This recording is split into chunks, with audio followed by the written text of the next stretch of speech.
Olá, muito bom dia, você que está nos dando a bênção, o privilégio da sua companhia, da sua presença. Eu sou o pastor Everaldo França e estou trazendo para você, nesta semana, algumas reflexões relacionadas com o tema crise. Na segunda-feira, dia 13, nós tratamos como entender e vencer uma crise. E vimos que na crise, a crise possui três elementos, que são um prazo de validade, uma solução e uma lição para as nossas vidas. Ontem, na terça-feira, dia 14, nós estudamos dentro da crise o tema onde Deus está no meio das nossas crises, nas tragédias que enfrentamos ou quando elas nos abatem. E nós vimos que no meio desta reflexão, podemos descobrir em cima de três atributos de Deus, a onipotência, a onisciência e a onipresença, que Deus está sempre conosco para nos abençoar e para nos fazer suportar e vencer a tragédia. Hoje eu quero, ainda dentro do Salmo 46, que estamos tratando desde segunda-feira, eu quero entender com você os propósitos, pelo menos dois propósitos que as crises ou as provações que as crises nos impõem, esses dois propósitos que estão embutidos dentro da crise. Vamos então à leitura da preciosa palavra de Deus? Salmo 46, a fé perfeita em Deus. Deus é o nosso refúgio e fortaleza, socorro bem presente na angústia. Pelo que não temeremos, ainda que a terra se mude, ainda que os montes se transportem para o meio dos mares, ainda que as águas rujam e se perturbem, ainda que os montes se abalem pela sua braveza. Há um rio cujas correntes alegram a cidade de Deus, o santuário das moradas do Altíssimo. Deus está no meio dela, não será abalada. Deus a ajudará ao romper da manhã. Os reinos se embraveceram, as nações se embraveceram, os reinos se moveram, ele levantou a sua voz e a terra se derreteu. O Senhor dos exércitos está conosco, o Deus de Jacó é o nosso refúgio. Vinde, contemplai as obras do Senhor, que desolações tem feito na terra. Ele faz cessar as guerras até o fim da terra, quebra o arco, corta a lança, queima os carros no fogo. Aquietai-vos e sabei que eu sou Deus, diz o Senhor. Serei exaltado entre as nações, serei exaltado sobre a terra. O Senhor dos exércitos está conosco. O Deus de Jacó é o nosso refúgio.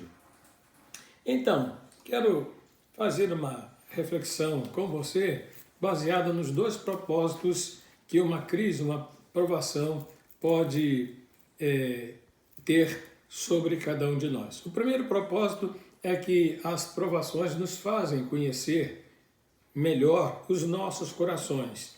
E o segundo propósito é que as crises, as provações, nos fazem conhecer melhor o nosso Deus. Eu gostaria de analisar com você esses dois propósitos, baseado inclusive no conceito atribuído por George Whitefield, não é? Que dentro dessas provações, esses dois propósitos devem ser muito bem definidos e para que possamos superá-los. O primeiro deles é que as provações nos fazem conhecer melhor os nossos corações. Você conhece o seu coração? Eu conheço o meu coração. Nós nos conhecemos através do nosso coração. A Bíblia diz que o coração é enganoso e por isso o nosso Deus nos dá uma recomendação. Sobretudo que se deve guardar, guarda o teu coração, porque dele é que procedem as saídas da vida. Ora, se Deus tem interesse no nosso coração, ele fez um coração enganoso para nós? Não. Mas porque Deus nos fez a sua imagem e a sua semelhança, ele nos deu o livre arbítrio, com a capacidade, pela inteligência que nós temos não com os nossos méritos, mas porque somos a imagem e semelhança dele, ele nos deu a condição de conhecermos o bem e o mal, o certo e o errado. E ele, com o livre-arbítrio, nos permitiu fazer escolhas da nossa vida. Nós podemos escolher deixar o nosso coração andar na vereda do bem, do certo, do direito, ou andar na direção do mal, do erro. A palavra de Deus diz que o primeiro homem escolheu desobedecer a Deus. E por causa da desobediência dele, toda a humanidade paga o preço disto. A Bíblia diz que nós somos nascidos em pecados. E Deus teve que nos banir do jardim do Éden, do lugar onde poderíamos viver eternamente com o Pai, por causa do livre-arbítrio e da escolha errada feita pelo primeiro casal. Como está o seu coração? Você está fazendo as escolhas certas para a caminhada da sua vida? Você está fazendo as escolhas que agradam a Deus? Escolhas baseadas na obediência à palavra de Deus? Ou você está escolhendo apenas aquilo que você, a seu bel prazer e a seu juízo, você decide que é certo e errado e não o que Deus conceitua para nós? Então vejamos, não é? A palavra de Deus nos garante, e no Salmo 46 a gente pode ver isso, que o coração do salmista estava temeroso, estava receoso. Quando as dificuldades vêm, quando os problemas nos afligem, quando as crises avassaladoras vêm sobre nós, o nosso coração fica enfraquecido, porque nos sentimos sozinhos, nos sentimos desamparados, nos sentimos solitários. E aí, nós precisamos compreender o quanto nós necessitamos e dependemos muito de Deus. Precisamos fazer a escolha certa de colocar o nosso coração nas mãos de Deus. O salmista diz: entrega o teu caminho ao Senhor, confia nele e o mais ele fará. Jesus, sabendo que o nosso caminho, por nossas escolhas, não nos levariam aos céus, aonde Deus preparou para nós, ele disse: vinde a mim, todos vós que estáis cansados e oprimidos, e eu vos aliviarei. E porque Jesus morreu, ressuscitou, deu a sua vida por nós, o sangue de Jesus nos lava, nos purifica de todo o pecado, o nosso coração pode encontrar alívio, pode encontrar paz, pode encontrar segurança, e o Espírito Santo do Senhor nos guia pela palavra nos caminhos certos, no caminho que devemos andar. Aliás, o Salmo 119 diz: lâmpada para os meus pés é a tua palavra e luz para o meu caminho, para a minha caminhada. Isto é uma fé perfeita. Você acreditar que caminhando pela palavra de Deus, você vai encontrar as respostas para as questões, para as dúvidas da nossa vida e a solução para os problemas que nós temos. Eu vi ontem pela internet o depoimento da filha do presidente do Santander, que morreu lá em Portugal, o presidente da Santander, e ela então com tristeza colocou que eles são de uma família milionária, dinheiro para ter tudo, e o seu pai morreu com coronavírus, com deficiência, incapacidade de respirar. O dinheiro não pôde comprar o ar que ele precisava respirar. E eles disseram: o dinheiro todo ficou em casa. Então, veja bem, tem gente que coloca a vaidade, a ambição no seu coração. Tem gente que tem um amor ao dinheiro sórdido. E o amor ao dinheiro é raiz para todos os males. Mas tem gente que tem amor ao poder. Tem gente que tem amor à vaidade. Tem gente que é orgulhosa, é prepotente. Anda com seu nariz empinado achando que está acima de tudo e de todos. E alguns até se acham superiores a Deus. Eu queria dizer para você que a sabedoria e o conhecimento é muito importante. Mas o maior conhecimento que o homem precisa ter, primeiro é de Deus e de si mesmo, das suas fraquezas. Quando você conhece a Deus e quando você conhece a si mesmo, você é capaz de associado a Deus, junto a Deus, vencer qualquer dificuldade. Os discípulos estavam atravessando o mar. À noite, às 3 horas da manhã, entre as 3 e as 6 da manhã, na quarta vigília da noite, o Senhor Jesus foi ao encontro deles. Aliás, foi Jesus que tinha mandado eles ir ao mar e atravessar para o outro lado. Era uma viagem tranquila, mas demorada. E na quarta vigília da noite, o Senhor Jesus aparece a eles. E como estava muito escuro, e na caminhada de Jesus o mar começou a ficar um pouco agitado, eles vendo Jesus sobre o mar, andando sobre o mar, ficaram apavorados e gritaram: é um fantasma. Você acredita que tem gente que tem medo de fantasma? Tem gente que tem medo de passar em frente a um portão ou muralha de cemitério à noite. Tem gente que quando passa por um cemitério faz o sinal da cruz, se benze com medo de que alguma coisa possa sair de dentro do cemitério e lhe fazer mal. Pois é, havia muitas lendas naquele tempo. Eles estavam vindo próximos à filosofia grega, baseada em muitas histórias fantasiosas. A cultura romana também era composta de muitos deuses, de muita mitologia, e eles, mesmo não acreditando em fantasmas, mas à noite, de madrugada, no mar, vendo Jesus andando e não sabendo que era Jesus, eles ficaram com medo e começaram a gritar: é um fantasma, é um fantasma, é um fantasma. Eles não tinham para onde correr, estavam no mar. Eles não tinham o que fazer. Ficaram apavorados e gritaram. Jesus disse a eles: podem vir, sou eu, não fique assustado, eu estou indo na direção de vocês. Quando Pedro ouviu a voz de Jesus e conheceu, ele disse: Senhor, se és tu mesmo, deixa-me ir ter contigo. Jesus ficou impressionado com o olhar de Pedro e disse a ele, feliz porque Pedro tinha feito uma excelente escolha, disse: Pedro, pode vir. Pedro desceu do barco e começou a andar sobre as águas, olhando para Jesus, talvez até dando uma corridinha de felicidade. Mas quando ele estava se aproximando de Jesus e ele, então, vendo o que estava acontecendo, olhou para as águas e começou a afundar. E quando começou a afundar, ele gritou: Senhor! Ele sabia que era Jesus agora, ele gritou: Senhor, salva-me! E Jesus estendeu as mãos e o levantou. Sabe, a vida também é como um alto mar, cheia de experiências. Todo mundo que viaja no mar, pode ser a primeira vez ou a milésima vez, sempre verá uma novidade. O mar é sempre cheio de surpresas.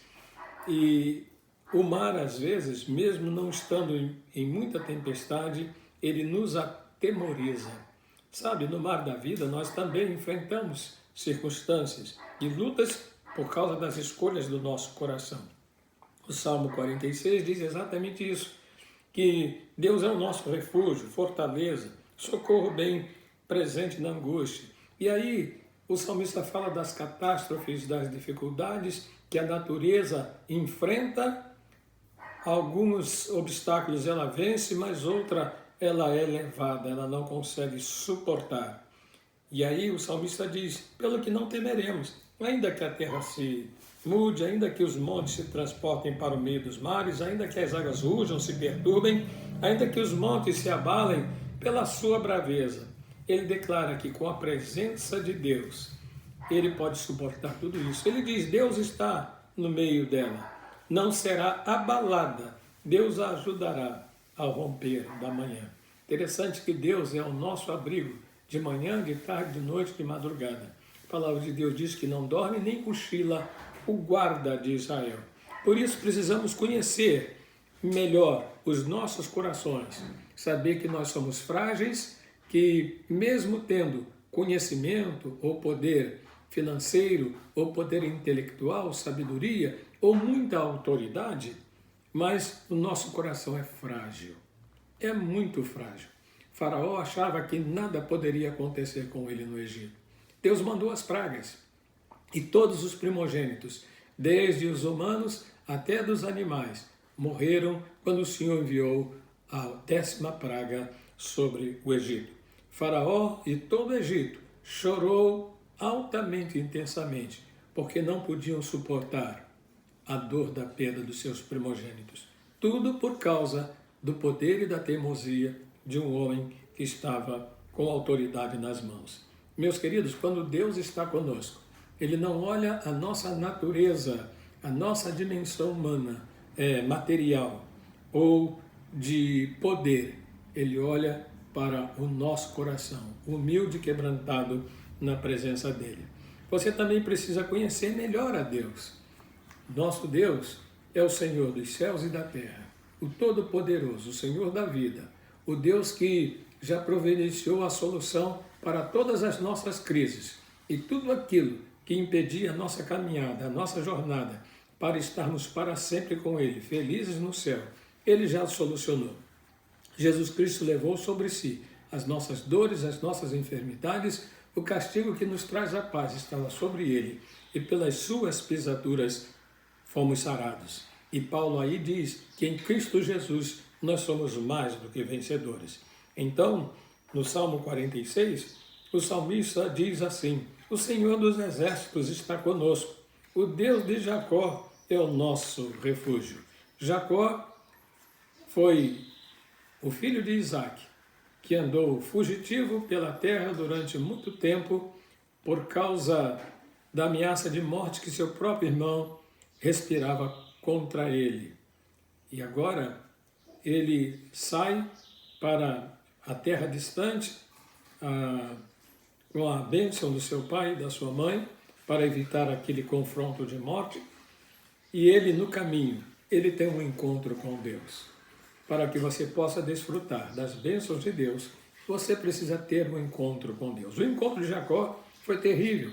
Ele estava dormindo no deserto, sozinho, fez de uma pedra o seu travesseiro e sonhou.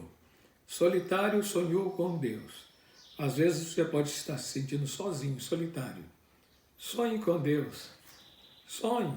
Os sonhos de Deus vão se cumprir na sua vida. Sonhe que Deus está lhe ouvindo. Quando Jacó sonhou com Deus, ele viu uma escada que subia da terra até os céus. Que maravilha! Quando você pode confiar em Deus, você vê uma escada que toca nos céus. E você vê os anjos de Deus descendo para lhe socorrer, porque a palavra diz que o anjo do Senhor acampa-se ao redor dos que o temem, os livra e o guarda. Veja como é bom conhecer a Deus por meio da sua palavra. Você encontra abrigo e fortaleza. Que Deus lhe abençoe. Que nesta manhã você possa ter uma experiência profunda com Deus, conhecendo melhor o seu coração e conhecendo melhor quem Deus é, para que em cada crise, em cada circunstância, nada possa deter você. Porque Deus não nos deixa para trás. Como diz o salmista, Deus está no meio dela. Como disse o Senhor Jesus, eis que estou convosco todos os dias até a consumação dos séculos. Estamos em crise, em pandemia, mas talvez a sua crise maior seja espiritual, seja na sua saúde, seja crise familiar, seja crise financeira pela qual o mundo está passando agora. Não importa, Deus está conosco. E quando Deus está conosco, Ele provê a solução e a resposta para as nossas aflições. A palavra do Senhor diz: nunca viu o justo desamparado e nem a sua descendência mendigar o pão. Que Deus lhe abençoe e tome posse das promessas de Deus, entregando a sua vida a Jesus. Entrega o teu caminho ao Senhor, confia nele e o mais ele fará. Deus abençoe e um grande abraço em nome de Jesus.